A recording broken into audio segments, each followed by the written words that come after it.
En el corazón de Europa, el año de 1678 se abría con un aire pesado de intrigas cortesanas y pasillos oscuros. Entre las paredes de piedra del palacio, las voces se apagaban al nombrar a una mujer. Juana.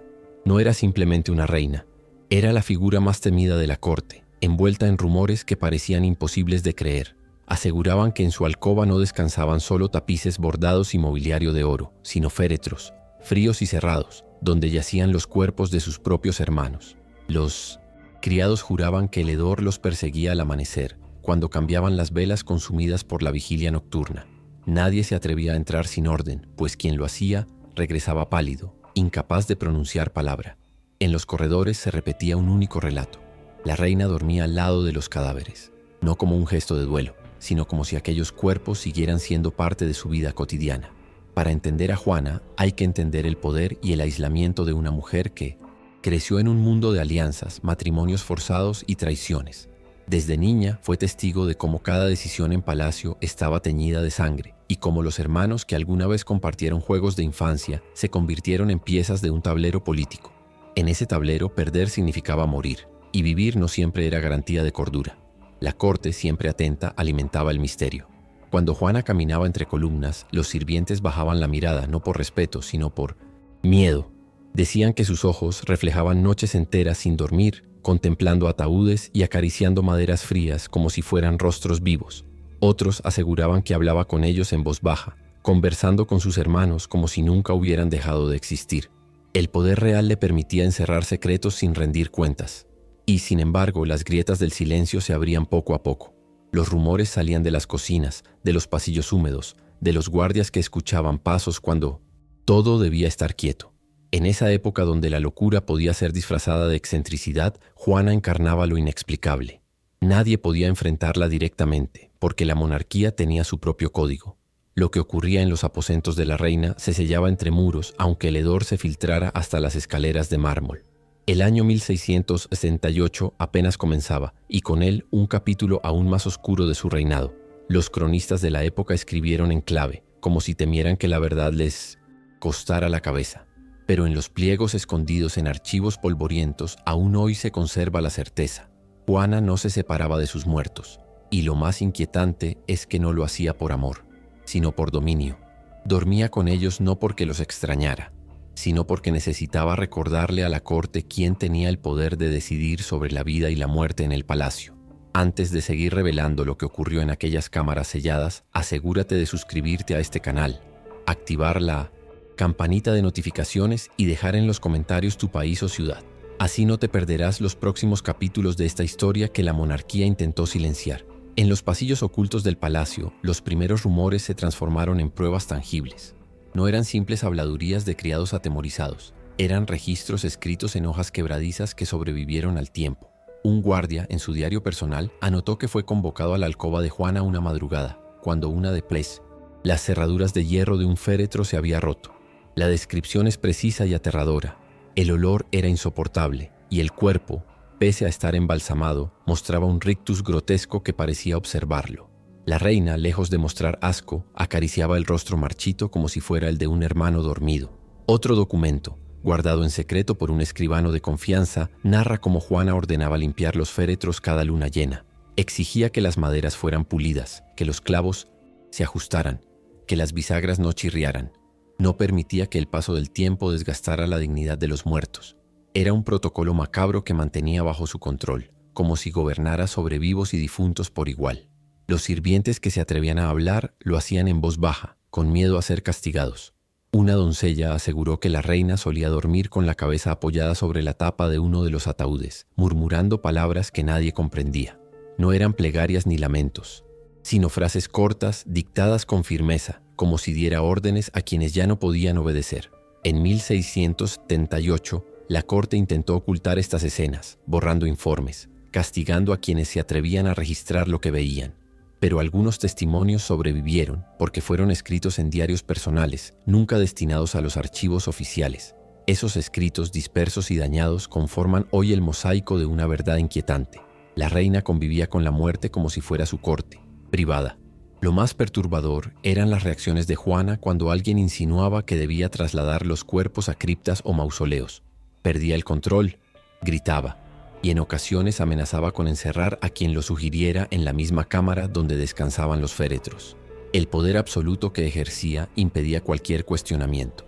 Sus órdenes eran indiscutibles. Con el paso de los meses, el palacio comenzó a mostrar signos visibles de este secreto. Los muros estaban impregnados de un olor que ni los perfumes más costosos lograban cubrir. Las cortinas se cambiaban cada semana, las alfombras eran quemadas y sustituidas, y aún así, todo olía a encierro y a descomposición. Aquel hedor se convirtió en una sombra que recorría el reino. Donde Juana aparecía, la atmósfera parecía impregnada de muerte. Pero el detalle más inquietante surgió de una carta enviada por un embajador visitante. En ella describe que durante una cena de gala, la reina abandonó repentinamente la mesa para revisar a sus invitados de la alcoba. El embajador, horrorizado, anotó que jamás había visto un espectáculo de poder tan siniestro. Una monarca que se excusaba de la vida para regresar al lado de los muertos. Y fue allí, en esa aparente normalidad de lo monstruoso, donde la corte comenzó a comprender que la locura de Juana no era un accidente, era un método, una forma de gobierno que mantenía al reino entero bajo una tensión insoportable. Antes de continuar con los descubrimientos aún más oscuros que marcaron aquel año, asegúrate de suscribirte al canal, activar la campanita de notificaciones y dejarnos en los comentarios desde qué ciudad nos ves. Así seguirás cada revelación de esta historia que la monarquía intentó sepultar. El silencio del palacio se volvió más denso a medida que los meses avanzaban. Los rumores ya no eran cuchicheos de criados, sino susurros en boca de cortesanos y embajadores extranjeros. Todos coincidían en un detalle inquietante. Juana no solo conservaba a sus hermanos en la alcoba, sino que ampliaba la colección de su corte macabra. Algunos afirmaban que había ordenado traer objetos personales de los difuntos, ropa, retratos, incluso juguetes de la infancia, para rodear los féretros. La alcoba se transformó en un mausoleo palaciego, cerrado al resto del mundo pero siempre activo durante las noches. Los registros encontrados en inventarios secretos confirman que los gastos en cera, perfumes, maderas y telas aumentaron de forma exorbitante en 1678. El tesoro del reino sufría, pero nadie se atrevía a preguntar por qué. Solo un contador anónimo escribió en los márgenes de un libro de cuentas: no son los vivos quienes consumen la riqueza de la corona, son los muertos. Esa frase, casi borrada, permanece como una evidencia de lo que ocurría en los pasillos prohibidos. Los guardias del turno nocturno describían escenas aún más perturbadoras. En ciertas madrugadas, la reina exigía que los féretros fueran trasladados a otra sala del palacio, en procesiones silenciosas donde apenas una lámpara iluminaba los pasos. Los soldados cargaban los ataúdes bajo la amenaza de que cualquier tropiezo sería castigado con la desaparición. El terror se extendía como una epidemia. Nadie quería ser asignado al servicio directo de Juana, porque eso significaba enfrentarse a lo inenarrable. Y sin embargo, lo más escalofriante ocurrió cuando comenzaron a desaparecer documentos oficiales. Crónicas, registros de defunciones y archivos que detallaban las muertes de sus hermanos fueron eliminados o sustituidos. Un vacío planeado, un borrado selectivo que parecía tener un único objetivo: reescribir la historia para que los muertos nunca hubieran partido del todo. Era como si Juana quisiera anclar sus vidas al presente, asegurándose de que ni el tiempo ni la memoria pudieran arrebatárselos. El palacio entero se convirtió en una conspiración silenciosa. Los nobles fingían ignorancia para no arriesgar sus posiciones. Los escribanos modificaban documentos a la fuerza.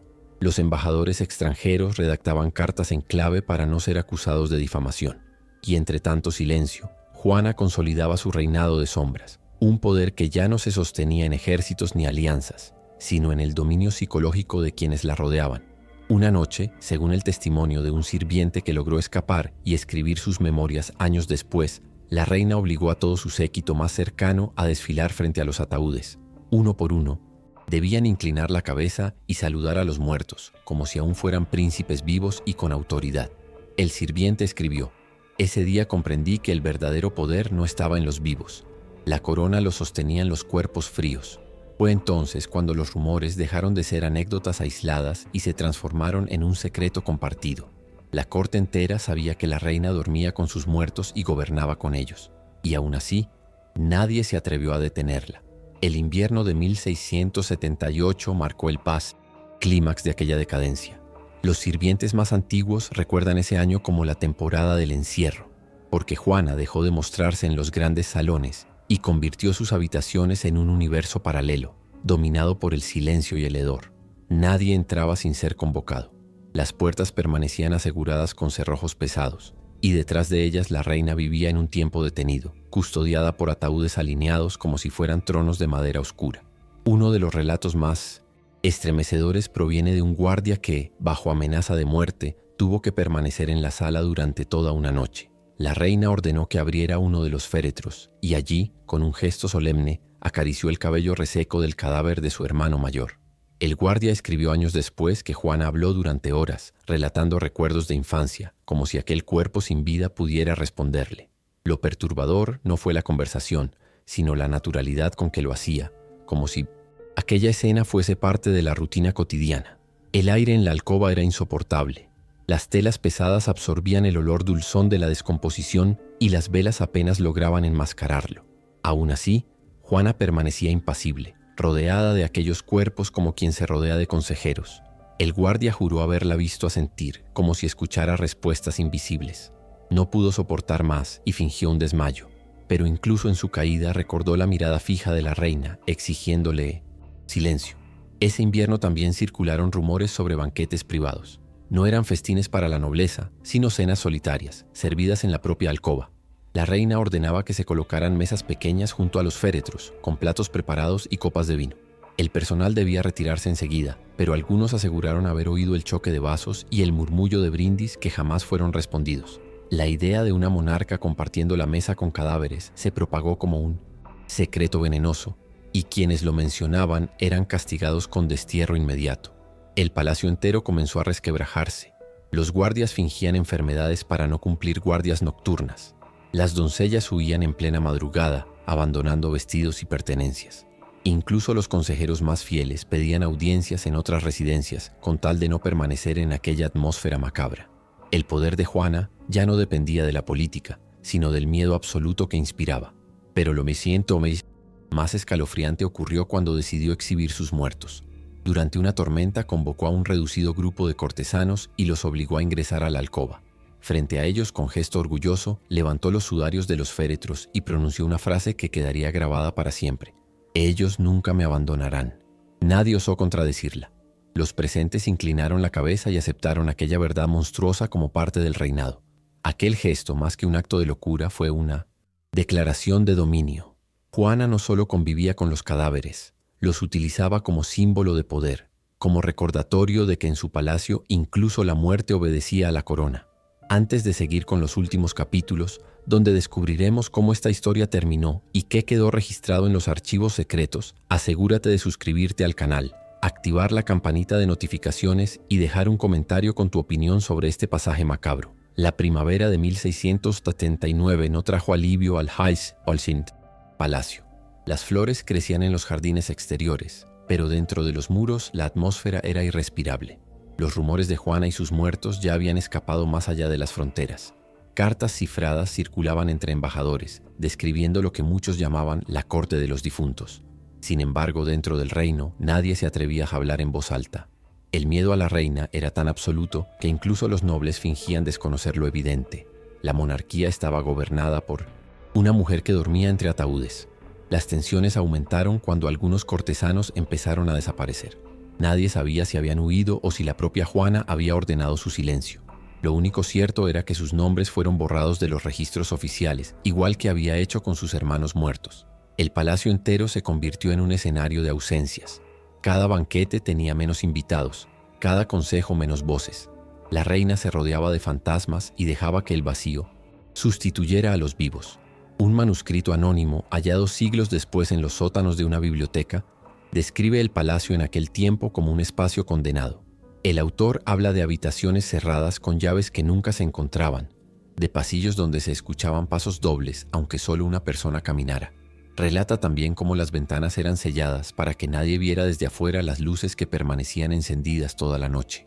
El palacio había dejado de ser un centro de poder y se había transformado en un mausoleo gigantesco, gobernado por la obsesión de Juana. La corte internacional empezó a conspirar en silencio. Algunos reinos vecinos debatieron sin intervenir, pero nadie se atrevía a desatar un conflicto abierto. La locura de Juana era peligrosa, pero aún más peligroso era el peso político de la corona que representaba. Así, El silencio se convirtió en la estrategia de todos, dejar que la reina continuara con su macabro reinado a la espera de que el tiempo o la enfermedad pusieran fin a su dominio.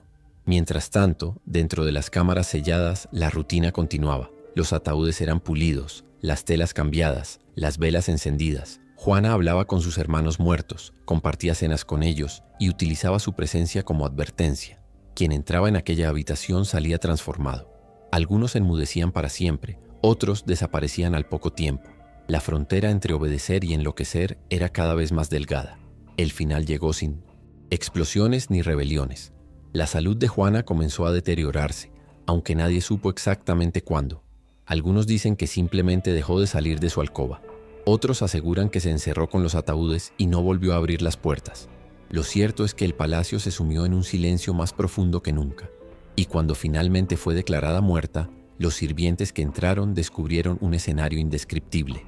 Los féretros alineados, cubiertos de velas consumidas, y el cuerpo de la reina recostado junto a ellos, como si hubiera decidido unirse a la vigilia eterna. El hallazgo fue ocultado al público. Los cronistas oficiales escribieron que la reina había fallecido en calma, rodeada de cortesanos leales. Pero en los márgenes de la historia, entre papeles quemados y diarios ocultos, quedó la verdad.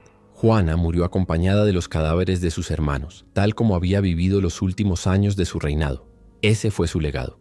Un palacio convertido en tumba, un reino gobernado por la muerte, y una figura que la historia bautizó para siempre con un nombre que lo resume todo: Juana la Loca. Antes de despedirnos de esta historia aterradora, asegúrate de suscribirte al canal, activar la campanita de notificaciones, compartir este video con alguien que ame los relatos macabros de la monarquía y déjanos en los comentarios. ¿Crees que Juana fue víctima de su propia locura o utilizó la muerte como la herramienta más extrema de poder?